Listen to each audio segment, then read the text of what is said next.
Okay, not too bad overall. Left yourself about 3 feet up the hill. I want to talk about your other option. You did bring your putter with you. I think that's definitely a pretty good option here. If you look at the collar here, you know, what you have to work with as far as, you know, what the ball's going to have to roll through. It's not too bumpy. Now, we do have areas on our golf course where it would be. The Poana comes into play, and it gets real bumpy in certain areas. But I think evaluating this shot, it's going to roll pretty good through this stuff. Okay. You've got an uphill putt, so, you know, putting from here would actually really allow you to be a little bit more aggressive than you were able to be with the wedge. You know, the wedge, yeah, it's a pretty straightforward shot, but it's a short shot, and sometimes those are really tough to control the speed and the line at the same time. Whereas putting, you know, you basically could just play this like a little bit of an uphill putt and just hit it a little bit harder than maybe you normally would. And I think you would more than not, you'd end up a lot closer than you did there, you know, 3 feet away up the hill. I think 9 out of 10 times you're going to end up inside 3 feet putting. So why don't we try one here?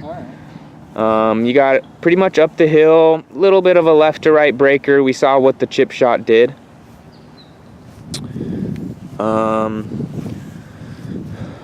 What do you think? Do you like to pull the pin out on a shot like this, or do you just leave it in? I normally just leave it in. Okay. I had a few times where it's kind of gone wrong for me leaving the pin in, but for the most Yeah, I think it's definitely personal preference. You know, it's based off your experience. If you had times where the pins kept the ball from going in, then you're probably going to pull it out. But if you had it where it stopped the ball for you, you're going to leave it in.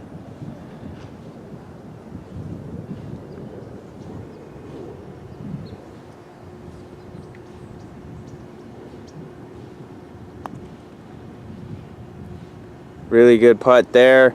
Nice and aggressive. You just missed the hole just slightly low, but it almost went in. Maybe just a little bit, starting the ball slightly more left, that thing would have gone right in. But you're left with, you know, pretty much an automatic 1.5 foot long putt coming back. You're not even really concerned about that one. You're making that one every time.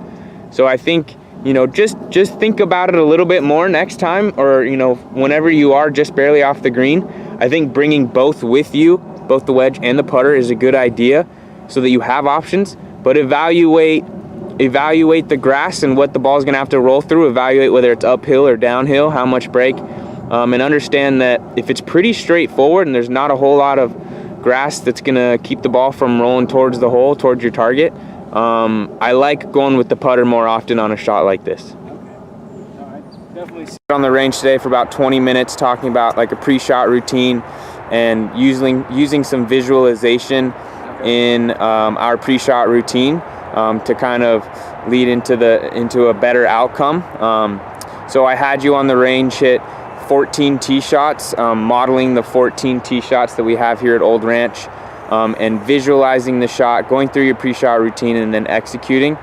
So I want to now implement that on the course. So I would like to see that same pre-shot routine that you have come up with on the range. Also kind of want to see you, in your mind, visualizing the shot, whatever it is, the shot that you normally play here on this hole, what it calls for. You know, we did say it's rather straight away, but maybe there's a specific target that you like to aim at. But really try and get yourself into a really good zone to hit the best possible shot. Okay? So go ahead.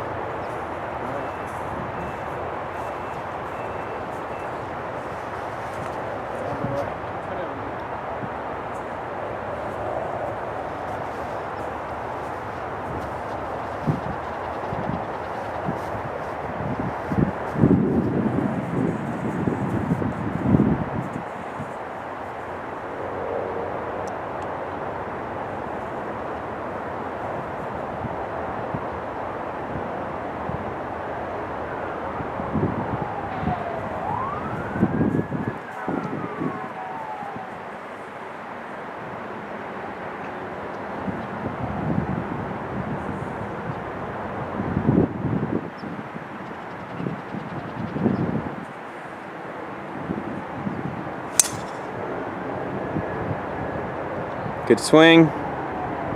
Good outcome. Good shot.